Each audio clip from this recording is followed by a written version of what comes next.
Selamat datang di Novel Bersuara. Sebuah cerita yang berjudul Bunda, Bukan Wanita Malam. Episode 83. Oleh autor Kolom Langit.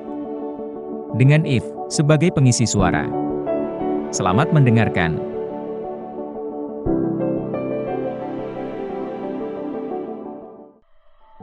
Dengan panik, Bu Retno segera menghampiri Via yang sedang meringis kesakitan memegangi perutnya. Wajahnya pun tiba-tiba terlihat pucat dengan keringat dingin yang membasahi keningnya. Sementara beberapa pria yang masih berada di sana saling melirik dan saling melempar kode satu sama lain. Tak ingin terlibat masalah, mereka akhirnya memilih pergi meninggalkan panti asuhan. Sementara Bu Retno sudah sangat panik. Via, apa perutmu sakit, nak? Iya, Bu. Sakit sekali. Ia menggenggam tangan Bu Retno dengan erat.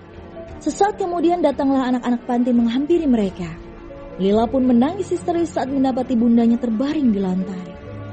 Bunda kenapa? Teriak Lila sambil menangis.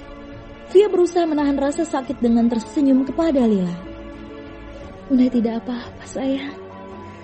Lila jangan nangis.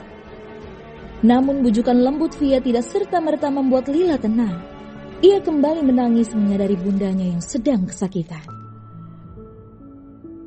Di sebuah gedung pencakar langit, Wira masih bergelut dengan pekerjaan padatnya.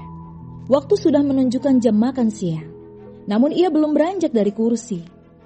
Melepas penat, ia memandangi sebuah foto yang bertengger di atas meja kerjanya. Senyum bahagia Via yang berpose memeluk Lila selalu menjadi mood boosternya. Tatapannya mengarah ke perut sang istri yang membesar, mengusapnya dengan jari. Tidak berselang lama, ponsel berdering tanda panggilan masuk. Wira segera meraih benda berbentuk persegi panjang itu. Di layar, tampak pemanggil dengan nama Bu Retno. Wira mengerutkan alis, sebab tidak biasanya Bu Retno menghubungi dirinya. Bu Retno, bukankah Via dan Lila sedang ke sana? Laki-laki itu pun segera menggeser simbol hijau agar segera terhubung dengan wanita paruh baya itu. Halo, Nak Wira. Terdengar suara Bu Retno memanggilnya dengan panik. Wira pun menebak sesuatu sedang terjadi di pantai. Apalagi ditambah dengan suara tangisan Lila yang memanggil bundanya beberapa kali. Ada apa dengan Via, Bu? Sesuatu terjadi di panti dan Via terjatuh. Perutnya jadi sakit. Suara Bu Retno yang terdengar gemetar membuat tubuh Wira terasa meremang. Aku langsung ke sana, Bu. Tolong titip Via dan Lila. Wira langsung berdiri dari duduknya dan menyambar kunci mobil di atas meja. Setengah berlari ia menuju lift. Bahkan, ia tidak mempedulikan seorang sekretaris yang beberapa kali memanggilnya. Wanita itu pun segera berlari dan mengekor di belakang Wira. Maaf Pak Wira, setengah jam lagi kita ada rapat dengan... Aku harus pergi. Ia buru-buru menyela sebelum wanita itu menyelesaikan kalimatnya. Tapi Pak, bagaimana dengan... Aku tidak peduli. Bentaknya, kemudian tersadar setelahnya. Maaf, katakan pada ayah. Sesuatu terjadi pada istriku di panti. Jadi aku harus ke sana. Masih dengan sisa keterkejutannya, wanita itu mengangguk pelan. Baik Pak, akan saya sampaikan. Suasana panti masih diselimuti kepanikan saat Via merasakan kesakitan. Kini ia sudah terbaring di atas sebuah sofa panjang. Sementara Lila yang berada di sisinya terus menangis. Sebisa mungkin Via menahan rasa sakitnya agar Lila tidak semakin ketakutan. Namun rasa sakit yang tak tertahankan itu membuatnya ingin menyerah. Hanya butuh 15 menit, Wira telah di panti asuhan itu bersama beberapa orang pria berseragam hitam. Betapa terkejut dirinya saat mendapati keadaan panti yang kacau balau. Beberapa barang berhamburan dan pecahan kaca di mana-mana. Pikirannya telah kalut menduga sesuatu yang buruk telah terjadi pada sang istri. Via! Panggilnya setengah berteriak. Seorang gadis remaja kemudian keluar saat mendengar suara Wira yang memanggil. Ia mengusap sisa air mata di wajahnya. Hana, di mana Via dan Lila? Pak Wira, Kak Via ada di dalam. Jawab gadis remaja bernama Hana itu. Wira yang masih diselimuti kepanikan dan rasa takut segera masuk ke sebuah ruangan di mana Via berada. Di dalam sana, Bu Retno masih menemani Via dan Lila. Juga ada beberapa anak panti lain yang duduk menangis di lantai. Seketika, sendi-sendinya terasa lemas saat menatap Via mengerang kesakitan. Laki-laki itu segera mendekat dan memeluk Via dan Lila. "Sayang, apa yang terjadi?" tanyanya.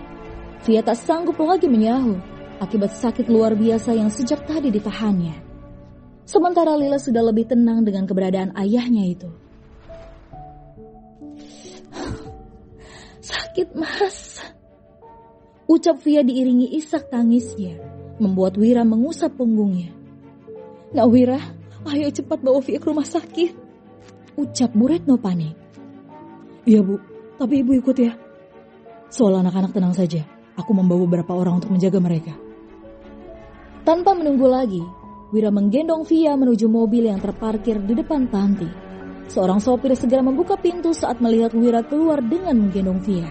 Sementara Bu Retno menggendong Lila, dan mobil pun segera melaju menuju rumah sakit. Mas, aku tidak tahan lagi. Perutku sakit sekali." Via kembali meringis sambil mencengkram lengan Wira kuat-kuat. "Sabar sayang, sebentar lagi kita sampai ke rumah sakit." Wira mengusap keringat yang membasahi dahi sang istri. Lila yang duduk di kursi depan dengan Bu Retno sesekali mengintip ke belakang untuk melihat keadaan sang bunda. "Ayah, tadi Om itu dorong Bunda ke lantai. Bundanya jadi sakit. Ayah balain Om itu ya." Dengan polosnya Lila mengadukan apa yang dilihatnya tadi. Ia sempat mengintip dari dalam saat seorang pria mendorong sang bunda dengan kasar. "Om siapa, Nak?" tanya Wira penasaran. Dengan kedua tangannya yang masih memeluk Via, menyandarkan Via di dadanya. "Om itu yang tadi, Ayah. Omnya jahat sama Bunda." Bu Retno segera memeluk gadis kecil itu saat akan mulai menangis lagi. Ia melirik ke belakang sana. Tadi beberapa orang suruhan Tuan Marco datang ke panti dan meminta agar panti dikosongkan. Tuan Marco adalah pemilik lahan panti yang baru. Katanya mau membangun tempat hiburan di sana. Makanya kami diminta segera meninggalkan tempat itu. "Marco?" tanya Wira dengan alis mengerut pertanda sedang berpikir. "Iya, Nak Wira. Mereka menyebut nama Tuan Marco saat pertama kali datang beberapa bulan lalu." Wanita parubaya itu bahkan tidak pernah mengetahui bahwa Via pernah masuk ke dunia hitam hanya untuk mendapatkan uang pengobatan Lila. Wira semakin mengeratkan pelukan pada tubuh sang istri yang bersandar di dadanya.